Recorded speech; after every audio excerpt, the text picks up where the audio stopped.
Baik pemirsa TVR Parlemen dimanapun Anda berada, tadi sudah sama-sama kita saksikan diskusi forum legislasi yang membahas terkait dengan darurat kekerasan anak dan juga implementasi dari Undang-Undang TPKS. Saat ini saya sudah bersama dengan salah satu anggota Komisi 8 DPR RI yaitu Ibu Sely Andriani dari fraksi PDI Perjuangan, di mana kita akan berbincang-bincang lebih dalam terkait dengan implementasi Undang-Undang TPKS ini.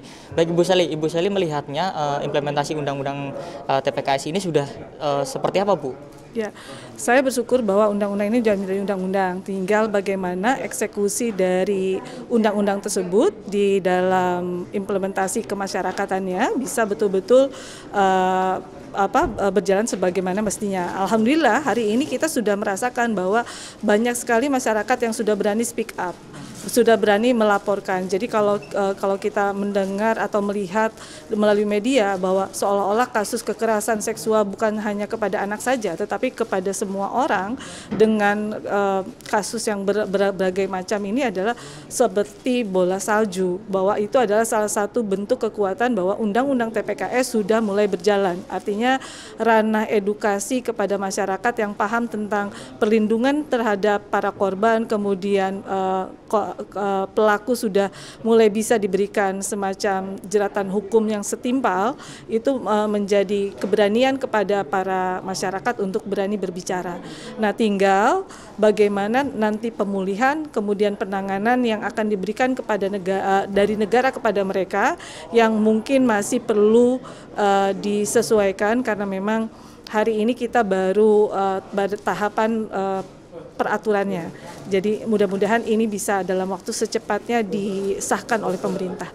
Bu, kendalanya dalam implementasi dalam Undang-Undang TPKS ini apa sih Bu?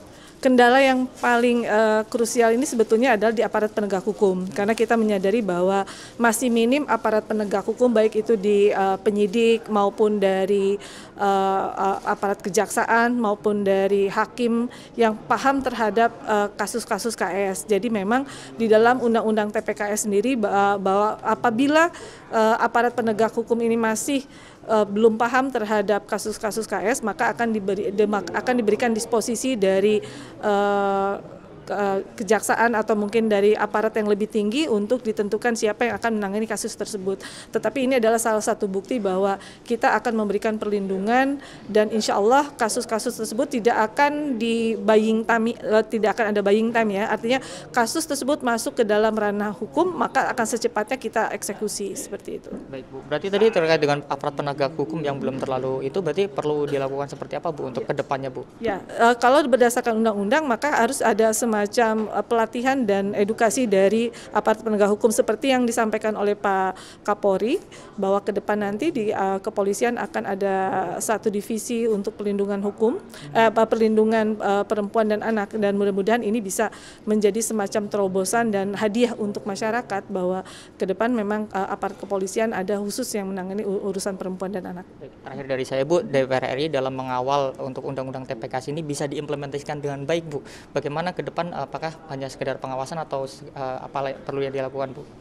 Bukan hanya sekedar pengawasan, tetapi bagaimanapun juga kita yang ada di DPR juga harus memberikan support anggaran terhadap beberapa kementerian yang menjadi mitra masing-masing anggota DPR RI yang ada di bidang-bidang tersebut. Misalnya saya yang ada di Komisi 8, otomatis kita juga harus mengawasi dan memberikan support penganggaran untuk Kementerian PPPA dan Kementerian Sosial. Kemudian kawan-kawan yang di Komisi 10 mungkin juga harus memberikan support anggaran untuk Kementerian Pendidikan dan Kepemudaan, karena bagaimanapun juga beberapa kementerian tersebut juga membutuhkan support anggaran khusus untuk menangani masalah kekerasan seksual, termasuk juga aparat kepolisian yang ada di Komisi 3 seperti itu. Ibu Sely, terima kasih atas waktunya. Baik pemirsa TVR Parlemen, itulah tadi bincang-bincang saya dengan salah satu anggota Komisi 8 DPR RI yaitu Ibu Sely Andriani. Terima kasih telah menyaksikan forum legislasi pada edisi kali ini. Terima kasih, sampai jumpa.